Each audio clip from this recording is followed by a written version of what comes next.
Hello student, good morning all of you. बच्चों, आप सभी घर पे कुशल मंगल होंगे इस कोविड काल के दौरान, और सभी बच्चे घर पे हैं, स्वस्थ तथा अच्छे रहें, घर से बाहर कहीं नहीं जाएं, घर पे रहकर अपने कार्य करें।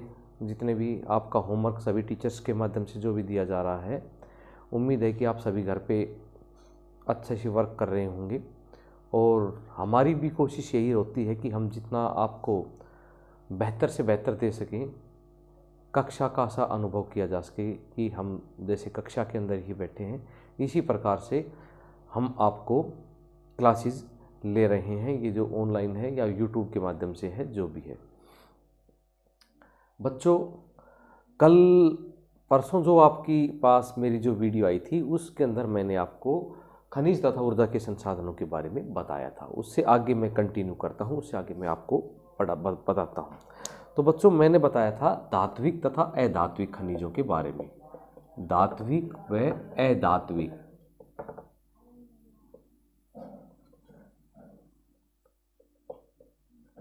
अधात्विक तथा अधात्विक खनिजों के बारे में बताया था। उनके बारे में मैंने आपको अध्ययन करवाया था कि उसमें धात्विक खनिजों के अंदर क्या होता है और अधात्विक खनिजों के अंदर हमने क्या देखा था, तो उसके बारे में मैंने आपको बताया था। आगे उसके अंदर धात्विक खनिजों के अंदर मैंने मैग्नीज, लोह अयस्क धातु के बारे में, लोह अयस्क के बारे में मैंने आपको वर्णन किया था। लोह अयस्क के बारे में मैंने आपको बताया था परसों, जिस दिन मैंने वीडियो देखी होगी आपको पता होगा। उसके अंदर मैंने मैग्नेटाइट, हेमाटाइट, लिमोनाइट इत्यादि लोहों के बारे में मैंने आपको बताया था। उसके साथ साथ मैग्नीज अयस्क के बारे में, तांबा के बारे में और बॉक्साइट के बारे में मैंने आपको बताया था। उसके अंदर मैंने और जो चीज़ें बताई थी, उसका एक बार फिर से मैं आपको ब्यौरा कर देता कि इसके अंदर धात्विक के अंदर मैंने लोह खनिज के बारे में और लोह खनिज के अंदर हम जैसे लोह खनिज के अंदर हम देखो एक चीज़ देखते हैं, जिसके अंदर हम लोह खनिज के अंदर जैसे लोह अयस्क है, जैसे लोहा है, मैग्नीज है, लोहा है, मैग्नीज है, अच्छा क्रोमाइट है, क्रोमाइट है, और निकेल है, और कोबाल्ट वगैरह, ये हमने लोह खनिज के अंदर देखा था। इसके साथ साथ अलोह खनिज के अंदर हम देखेंगे, लोह के अंदर हमने देखा है कि सोना है, चांदी है, तांबा है, सीसा है, बॉक्साइट है, टीन है, वह मैंगनीज है। ये लोह के अंदर आता है। सीसा, आपका सोना, सीसा, चांदी, बॉक्साइट इत्यादि, जिनके अंदर लोहे की मात्रा नहीं पाई जाती, वो लोह खनिज के अंदर आ जाता है। तो ये चीज़ मैंने आपको करवाई थी, उसके बारे में मैंने आपको बताया था। अब आती है हमारी अधात्विक खनिजों के बारे में। जो आज हमारा जो टॉपिक है वो है अधात्विक खनिजों के बारे में, इनकी अधात्विक खनिज, इनकी जिनके अंदर इस प्रकार की चीज़ें नहीं पाई जाती, इनकी अधात्विक खनिज।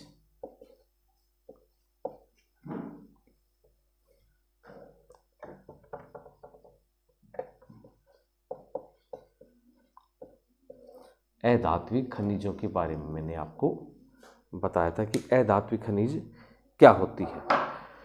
तो इसके अंतर्गत अधात्विक खनिजों के अंदर हम सबसे पहले चूना पत्थर, नाइट्रेट, पोटास, अब्रक, जिप्सम, कोयला तथा पेट्रोलियम इत्यादि का अध्ययन करेंगे।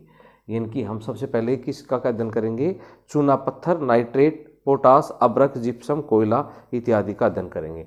पेट्रोलियम, तो सबसे पहले हम कोयले को लेते हैं कि भारत के अंदर जो कोयला है, इनकी ऊर्जा का जो संसाधन है, उसके बारे में आपको बताता हूँ। कोयला, देखो, कोयला ये भारत में बिजली उत्पादन का एक महत्वपूर्ण प्रमुख स्रोत में से एक है, और इसका इस्तेमाल लोहा तथा इस्पात के निर्माण के लिए किया जाता है। इसका उपयोग रसायन उद्योग में कच्चे माल के रूप के अंदर भी इसका प्रयोग किया जाता है। इनकी कोयले का प्रयोग किया जाता है। दूसरा आता है हमारा पेट्रोल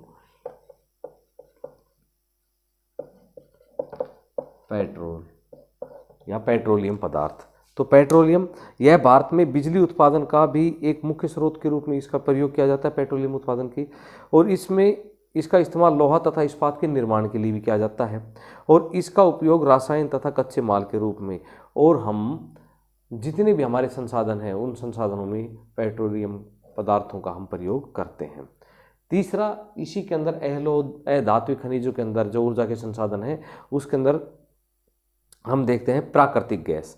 प्राकृतिक यानी कि पर्यावरण के अनुकूल ईंधन पेट्रोलियम उद्योग में कच्चे माल के रूप में इसका प्रयोग किया जाता है। यह भारत के विभिन्न राज्यों में, जैसे आंध्र प्रदेश है, जैसे महाराष्ट्र है, असम है, अंडमान निकोबार है, गुजरात है, इत्यादि के अंदर ये पाया जाता है।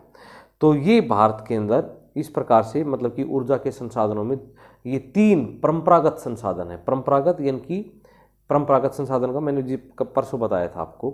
परंपरागत यानी कि एक अपरंपरागत संसाधन जैसे लकड़ी है, उपले, तारकोल वगैरह जो ये आता है अपरंपरागत मत है, और ये परंपरागत संसाधनों में आता है। परंपरागत संसाधन कोयला, पेट्रोलियम और प्राकृतिक गैस, यानी कि जो पृथ्वी के अंदर जो एज मतलब कि सेम उस कंडीशन के अंदर हमें प्राप्त होता है।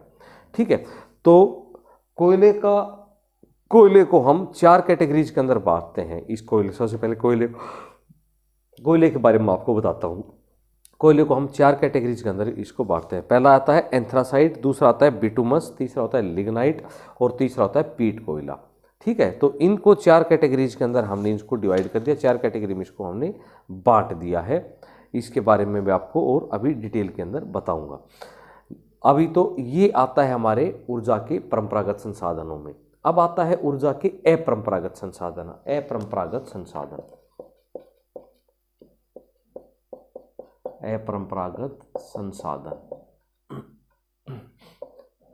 तो अपरंपरागत संसाधनों के अंदर हम किसका प्रयोग? सबसे पहले सौर ऊर्जा का प्रयोग, दूसरा पवन ऊर्जा का, बायोगैस का, या अन्य जो परंपरागत है भूतापीय या ज्वारीय ऊर्जा या लहर ऊर्जा। ये गैर परंपरागत संसाधनों में, ये गैर परंपरागत संसाधनों के अंदर आता है। किस में आता है? गैर परंपरागत। ध्यान रहे, इसको हम गैर परंपरागत संसाधन के रूप में इसका प्रयोग करते हैं। तो सौर ऊर्जा ये फोटोवायलेट टेक्नोलॉजी द्वारा धूप से सीधे विद्युत ऊर्जा में परिवर्तित किया जाता है। उपयोग सौर ऊर्जा खाना बनाने में, पंपिंग में, पानी गर्म करने में, रेफ्रिजरेटर, गली वगैरह में रोशनी के लिए हम इन सब का प्रयोग करते हैं। भारत में यानी कि का सबसे बड़ा सौर ऊर्जा केंद्र सबसे पहला अभी जो है थार मरुस्थल यानी कि राजस्थान के अंदर है। इसका सबसे बड़ा जो संयंत्र स्थापित, क्योंकि वहाँ बिजली की आमतौर पर समस्या होती है यानी कि, तो इस प्रकार से सौर ऊर्जा का बड़े बड़े प्लांट लगाए गए हैं। भारत में सबसे अधिक राजस्थान में तथा तमिलनाडु के अंदर सबसे ज़्यादा प्लांट इसके मिलेंगे सौर ऊर्जा के संयंत्र के। भारत का सबसे बड़ा सौर ऊर्जा संयंत्र भुज के निकट यानी कि गुजरात के अंदर भी ये है, जहाँ पर माधोपुर, राजस्थान के अंदर माधोपुर जगह है, वहाँ पर सबसे बड़ा प्लांट आज भी पाया है अभी है। दूसरा हमारा आता है पवन ऊर्जा यानी कि पवन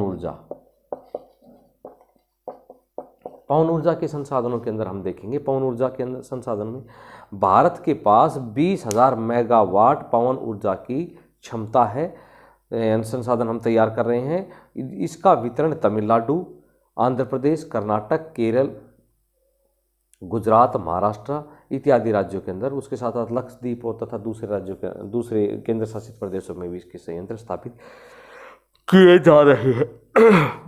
तो बच्चों, सबसे बड़ा पवन ऊर्जा फार्म पेटी 150 मेगावाट तमिलनाडु तथा गुजरात के अंदर तैयार की जा रही है, जो सर्वाधिक वहाँ की अनुकूल परिस्थितियों के कारण, वहाँ की जो क्योंकि कंडीशन ऐसी है कि वहाँ पर पवन ऊर्जा यानी कि बड़ी बड़ी आपने पवन चक्कियाँ सुनी होगी, पवन चक्कियों के माध्यम से यानी कि हमको पवन ऊर्जा को विद्युत ऊर्जा के अंदर कन्वर्ट करते हैं।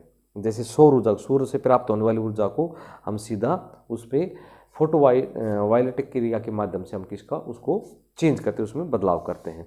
तो सेम इसी प्रकार से आगे आता है बायोगैस। बायोगैस जैसे घरेलू जो उपयोग होता है हमारा, नेक्स्ट है हमारे जो गैर परंपरागत संसाधनों में बायोगैस के अंदर हम क्या देखेंगे? जैसे घर के अंदर हमने लगा रखा है, हमारा अपना प्लांट लगा रखा है हमने। प्लांट किस चीज़ का? जैसे मान लीजिए गोबर गैस प्लांट लगा रखा है तो वो बायोगैस के अंदर आता है। पशुओं से, कृषि से होने वाली जो चीज़ें, अपशिष्ट चीज़ें हैं, उनको हम गला सला कर और उससे जो गैस बनाते हैं, गोबर गैस जो चूल्हा लगाते हैं, प्लांट लगाते हैं, उसको हम बायोगैस के नाम से जाना जाता है। और इसका हम खाना बनाने तथा दूसरी अपनी आवश्यकताओं की पूर्ति करने के लिए इनका प्रयोग हम करते हैं। ये बायोगैस के रूप में प्रयोग होता है। अच्छा, अन्य गैर परंपरागत भूतापीय ऊर्जा तथा ज्वारीय ऊर्जा, ये भी गैर परंपरागत संसाधनों के अंदर भी आता है। ये दो और आता है। तो मुख्य रूप से 5 परंपरागत संसाधनों का हमने आज अध्ययन किया। अभी आगे चल के ऊर्जा का संरक्षण क्यों जरूरी है, अब इसके लिए ऊर्जा को हमें बचाने की आवश्यकता क्यों है, इनकी संरक्षण होता है बचाव के लिए। हमें ऊर्जा को क्यों बचाना चाहिए, ऊर्जा का हमारे जीवन में क्या प्रयोग होता है और उसके लिए हमें क्या नीड है, यानी कि ऊर्जा के संसाधनों का संरक्षण होता है बचाव। हमें क्यों बचाव करना चाहिए, बचाव इसलिए करना चाहिए क्योंकि प्राकृतिक रूप में पाई जाने वाली जो चीज़ें हैं, यदि हम उनको बचाकर नहीं रखेंगे तो भविष्य के अंदर हमारे सामने बहुत सारी समस्याएं पैदा हो सकती है, बहुत सारी। यानी कि ज़्यादातर सार्वजनिक परिवहन प्रणाली का इस्तेमाल करना ये हमारे लिए ज़रूरी है। और जब ज़रूरी हो तभी हम बिजली का प्रयोग करें। बाकायदा हम ये अपने घरेलू जो नीड्स हैं, उन नीड्स को, उन चीज़ों को भी ध्यान में रखकर हम उनका प्रयोग कर सकते हैं। बिजली आपूर्ति के लिए ऊर्जा को उपकरण हम प्रयोग करें। और ज़्यादातर हमें गैर परंपरागत संसाधनों के ऊपर हमें आने वाले समय में डिपेंड रहना पड़ेगा, क्योंकि ये तो निश्चित रूप है कि परंपरागत संसाधन की एक अवधि है और उस अवधि के बाद वो क्या हो जाएंगी, ख़त्म हो जाएंगी। जब ख़त्म हो जाएंगे तो हमें किन की डिपेंड रहना पड़ेगा, यानी कि ऊर्जा के गैर परंपरागत संसाधनों पर हमें निर्भर रहना पड़ेगा। जैसे हमें सौर ऊर्जा है, पवन ऊर्जा है, बायोगैस है या भूतापीय ऊर्जा, इनके ऊपर हमें निर्भर रहना पड़ेगा। यदि हमें ये चीज़ें लाइफ में नहीं मिलेगी तो फिर हम क्या हो जाएंगे, आने वाले समय में परंपरागत संसाधन हमारे समाप्त हो जाएंगे। यदि इनके ऊपर हमें निर्भर पड़ना। और आज हमने ट्रेड भी देखा है कि काफ़ी समय से अभी लोग ज़्यादातर गैर परंपरागत संसाधनों की तरफ ज़्यादा अवेयर, जागरूक हो रहे हैं और ज़्यादातर उनकी तरफ आकर्षित हो रहे हैं, यानी कि गैर परंपरागत संसाधनों की तरफ जा रहे हैं। तो बच्चों, ये इसके ऊर्जा के संसाधनों के बारे में मैंने आपको बताया, इनके बारे में तथा इनकी जो बहुत सारी चीज़ें थी इनके बारे में मैंने आपको अवगत कराया। अब आप आते हैं बच्चों भारत में लौह अयस्क तथा इससे संबंधित जो स्थान है वो कहाँ पर मिलते हैं, लौहों से संबंधित स्थान। तो सबसे पहले आती है हमारी लौहों से संबंधित जो हमारा है वो सबसे बिल्लोरी, चित्रदुर्ग, चिकमंगलूर, तुमकुर, पेटी, यानी कि बल्लोरी, चित्रदुर्ग, चिकमंगलूर, तुमकुर, पेटी, ये कहाँ पर है, हमारे कर्नाटक में। ठीक है, इस पेटी यानी कि भारत के अंदर जहाँ पर लोहा पाया जाता है सबसे अधिक मात्रा में, इनकी अधिक मात्रा में लोहा पाया जाता है, ये यहाँ पर कर्नाटक के अंदर ये आपको मिलेगी। तो इस पेटी में लौह अयस्क अधिक मात्रा में होता है। और कर्नाटक में पश्चिमी घाट पर, कर्नाटक के यहाँ ये पश्चिमी घाट है, पश्चिमी घाट में, कर्नाटक के पश्चिमी घाट के अंदर कुद्रेमुख की खानों पर यहाँ पर लौह अयस्क 100% निर्यात किया जाता है। निर्यात का मतलब कि बाहर, यहाँ से हम कहाँ भेज देते हैं, विदेश के अंदर बाहर भेज देते हैं। 100% इसका निर्यात किया जाता है। यद्यपि कुद्रेमुख निक्षेपण संसार का सबसे बड़ा निक्षेपण में से एक है। उसके साथ साथ महाराष्ट्र और गोवा पेटी भी इसके साथ ही है, जो यहाँ से अभी भी उत्तम क्वालिटी का लोहा प्राप्त नहीं होता, लेकिन फिर भी यहाँ पर ज़्यादातर हम निर्यात करते हैं। जो गोवा मारमाओ गाँव पत्तन है, यानी कि जो गोवा के अंदर है, इससे हम विदेशों के अंदर इसका निर्यात हम आमतौर पर करते हैं। तो ये भारत में लौह अयस्क का ये निर्यातक देशों के अंदर हम निर्यात करते हैं। इन निर्यातक देशों के अंदर हम जैसे जर्मनी है, जापान है, इटली है और बहुत सारे जो यूरोपियन कंट्री हैं, उनके अंदर हम इन चीज़ों का, हम इनका निर्यात करते हैं। तो ये भारत के यानी कि जो परंपरागत अभी ये लौह अयस्क के बारे में मैंने आपको बताया। उसके बाद हम चलते हैं अपने भारत में मैं आपको करवा रहा था कि भारत में जो खनिजों के अंदर जो पाए जाने वाली चीज़ें हैं वो मैंने इसके साथ साथ आपको करवाया था। उड़ीसा झारखंड पेटी के बारे में बताया था। उड़ीसा झारखंड पेटी कहाँ पर है मैंने बताया था, जिसमें उड़ीसा में और उड़ीसा और झारखंड राज्यों के अंदर दुर्ग बस्तर, दुर्ग कहाँ पर है आपका, दुर्ग और बस्तर मध्य प्रदेश और छत्तीसगढ़ के अंदर। यहाँ पर ये पेटी महाराष्ट्र और छत्तीसगढ़ के अंदर, यानी कि दुर्ग और बस्तर यानी कि महाराष्ट्र और छत्तीसगढ़ के अंदर, इन राज्यों के अंदर पाई जाती है। छत्तीसगढ़ में बस्तर जिले के वेलाडीला की पहाड़ियों के अंदर उत्तम क्वालिटी का हेमाटाइट लोहा पाया जाता है, उसके बारे में, जिसकी इसकी गुणवत्ता के कारण इसका यानी कि इसके अंदर जो सबसे बढ़िया क्वालिटी इसकी गुणवत्ता के कारण होती है।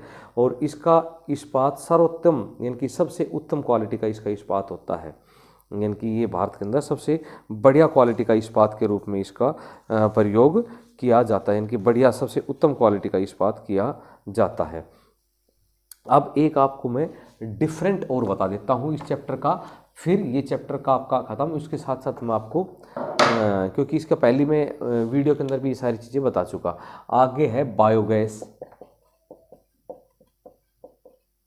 एक डिफरेंट बच गया है मुख्य, बायोगैस और प्राकृतिक गैस, इसके अंदर क्या अंतर है। प्राकृतिक गैस, बायोगैस, प्राकृतिक गैस, इस चैप्टर का लास्ट टॉपिक एक आपका ये रह गया था। अब इसके बारे में आपको बताता हूँ, यानी कि बायोगैस।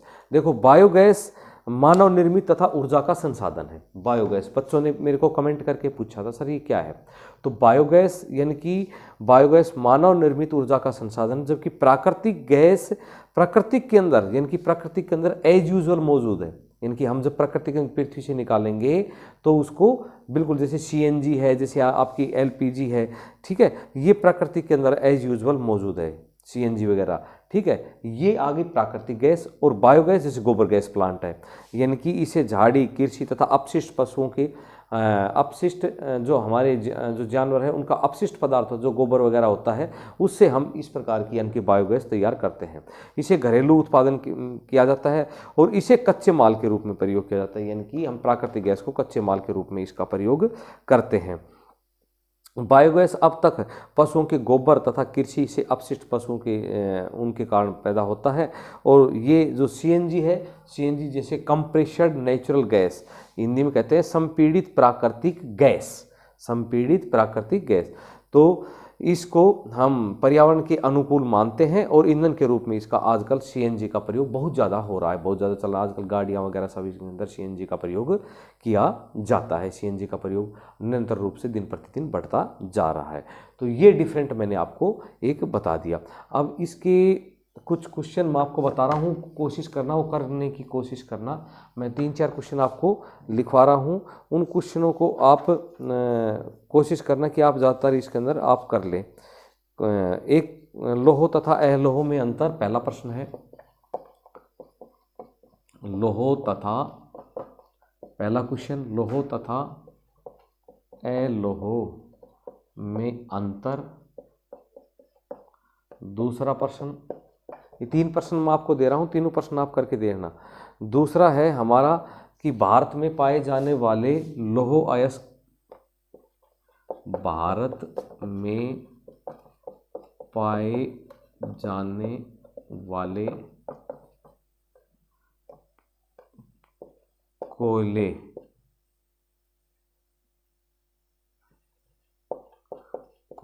के वितरण का वर्णन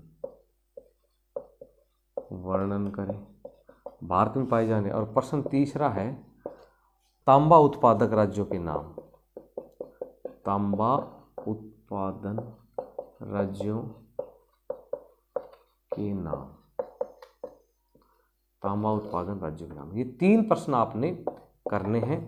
पहला लौह तथा अलोह में अंतर, दूसरा होता है भारत में पाए जाने वाले कोयले के वितरण के बारे में, यानी कि भारत में कहाँ कहाँ कोयला पाया जाता है उसके बारे में आपको बताना है।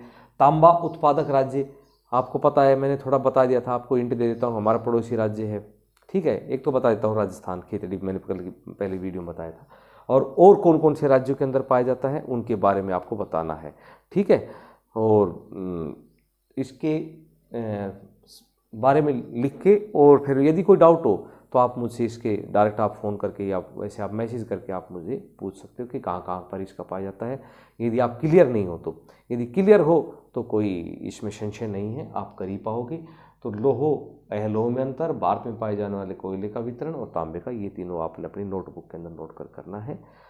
नेक्स्ट जो आपको यानी कि कल मतलब कि सैटरडे को मैं आपको होमवर्क दूंगा, राइटिंग का वर्क काम दूंगा, वो आपने फिर नोटबुक में अपना करना है। थैंक यू बच्चों, हैव ए नाइस डे।